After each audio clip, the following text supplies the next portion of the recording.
Well, gun writer Lee Williams is with us this morning, and we're talking about what happened at last night's City Commission meeting in Sarasota. A lot to talk about here. We've had the story running this morning, they were looking at a sort of resolution, and yeah. I'll let you take it from there. Well, it was kind of a surreal experience. The Sarasota City Commission chambers were packed. There were gun supporters and people opposed to guns. They're all poised to have this big debate, this big throwdown. To catch up your viewers, City Manager Tom Barwin, in response to the terrorist attacks in Orlando, wrote a resolution calling on the state and federal officials to ban assault weapons. City resolution, you should know, as you do know, doesn't really hold much weight. I mean, the city could pass resolution naming it Asparagus Day. It's just basically an opinion of the City Commission. Right.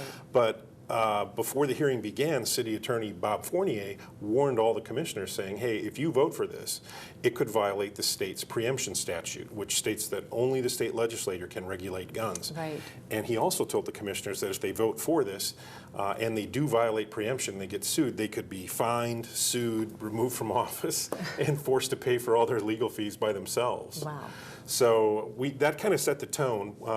Mayor Willie Shaw asked if they could still talk about it, and they did. And about 25 people got up and told the commissioners that they supported guns, they didn't support guns. City Manager Tom Barwin caught a lot of grief for the resolution. There were a lot of pro-gun folks, some folks from the local chapter of the Brady campaign. Right, really? Okay. Yeah, and it got dicey. Two people were escorted out for clapping in response. Yeah. I know you have video of it. One guy was forced out for yelling a bit about terrorism.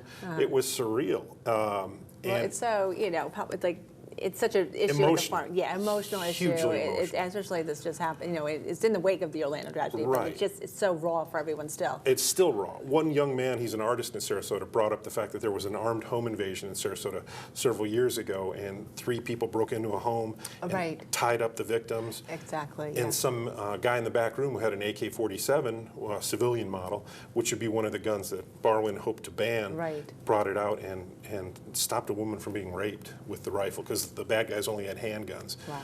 So in the end, the city commissioners, all but one, listened to the advice of their city attorney, and they rejected the proposal 4-1. Susan Atwell was the only one to vote for it. Right, exactly.